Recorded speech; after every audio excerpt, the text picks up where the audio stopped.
Hello everyone, in today's lecture we are going to talk about the SIMD or MIMD interconnection networks of computer architecture. So we know that Flynn's taxonomy suggests 4 types of architecture. Those are SISD, SIMD, MISD and MIMD. Here SIMD stands for single instruction multiple data stream. Similarly, MIMD for multiple instruction, multiple data streams. So in this case, we have one instruction pool, and it provides the processor necessary instruction that operates on multiple modules of data pool. Okay.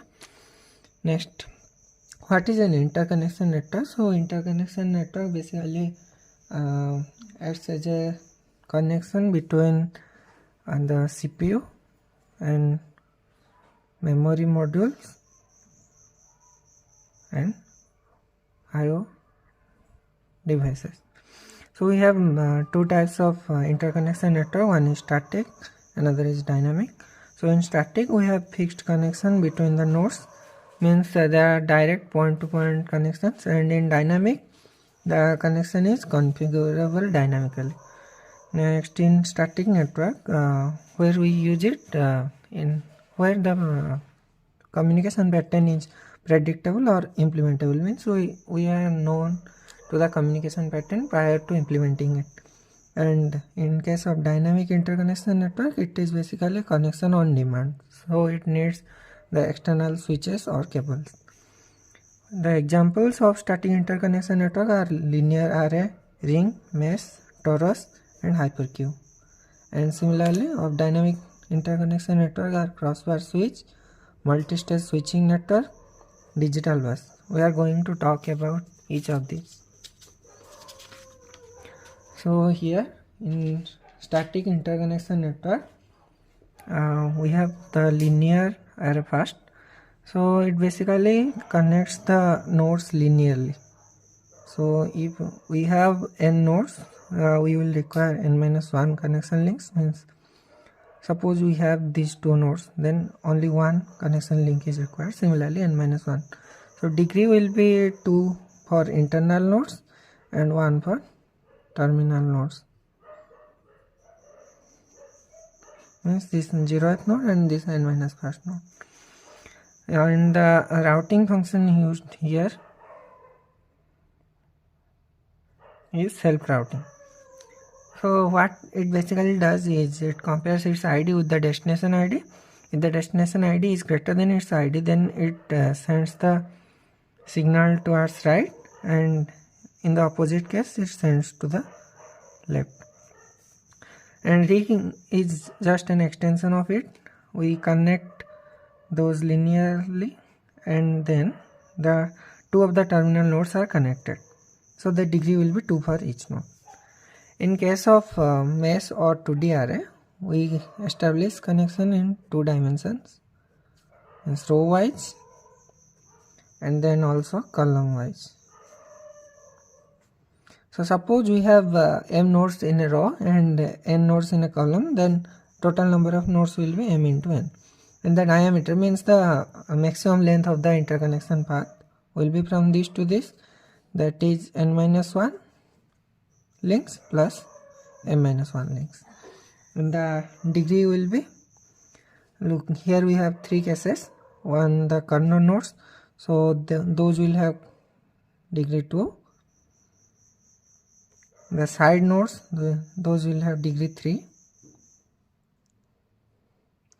And the internal, means middle nodes, those will have degree 4.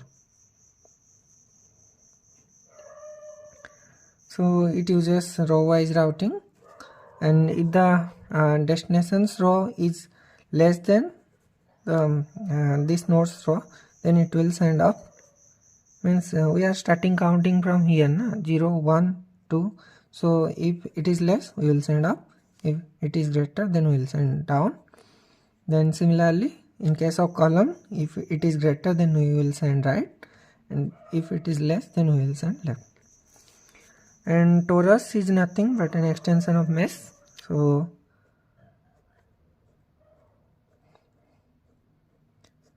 we have formed this mesh. How can we make it torus? We will connect each terminal node of a row and of a column, means like this, and for columns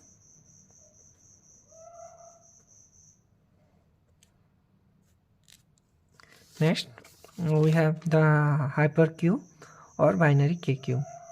Here k represents the dimension.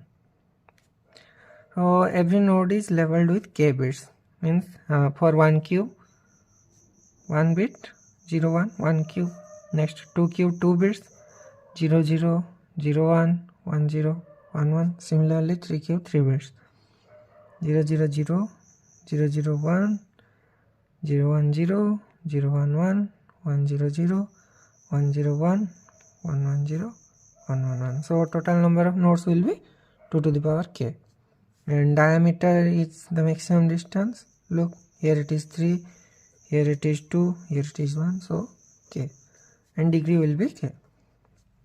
Next, the communication rule says that we should establish a connection between the neighboring nodes. Means neighboring nodes means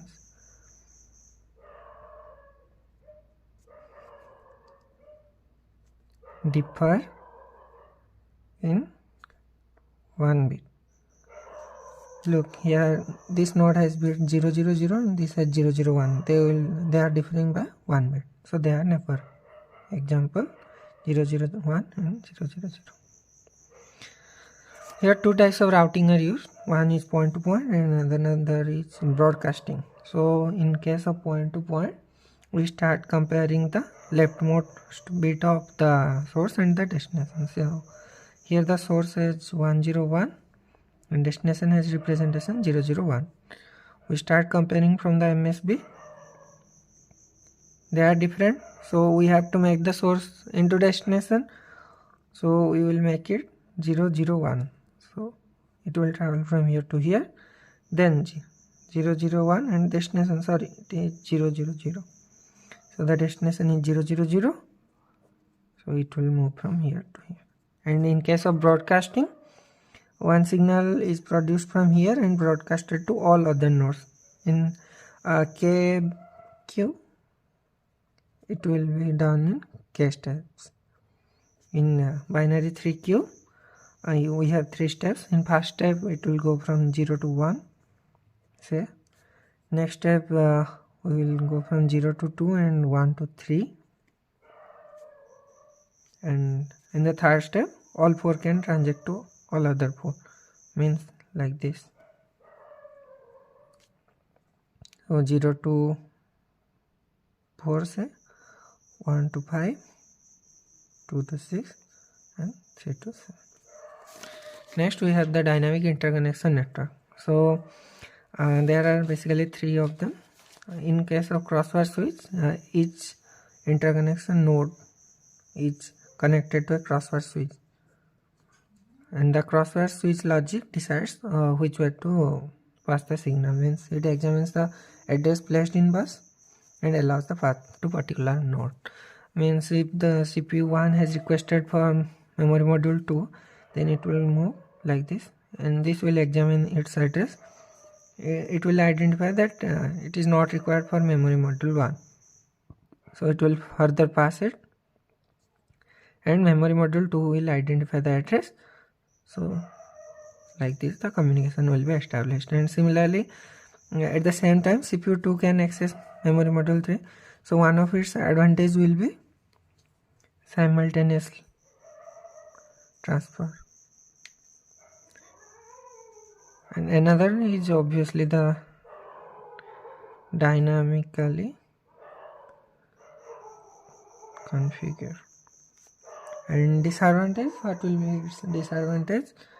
The complexity of hardware. Complex hardware for switch. Next, in case of multi-stage switching network, we use a simpler hardware for each switch, and we can implement this by multiple stages of this switching, and each switch connects either of the input to either of the output. It has 2 inputs and 2 outputs. So first advantage is simpler hardware, and the second advantage is it is more flexible, means we can add more stages to make it more flexible. But the disadvantage will be its cost, means the multiple stages and the wirings will be costlier. Next, in case of digital bus, we have a single bus. It has a bus availability status that monitors each of the transactions. Means if CPU 1 requests to access memory unit 1, then the bus will not be available for other transactions. After this transfer is completed, then the bus will be again available and the further requests will be processed. So the advantage is this simpler connection, but disadvantage includes that the performance is highly reduced. Why? Because only one transaction can take place at a time. And another advantage will be its expensiveness, means it's less expensive.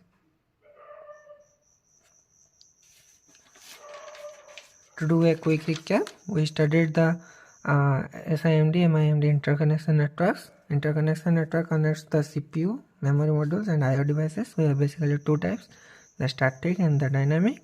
In case of static, we had the linear array, ring, mesh, torus, hypercube. Out of these, hypercube is most widely used because of its simpler communication rules, that single bit difference. And in case of dynamic, we needed switches and cables. We had crossbar switch, multi-stage switching network and digital bus. So out of these 3, the multiple switching network is most widely used. Thank you.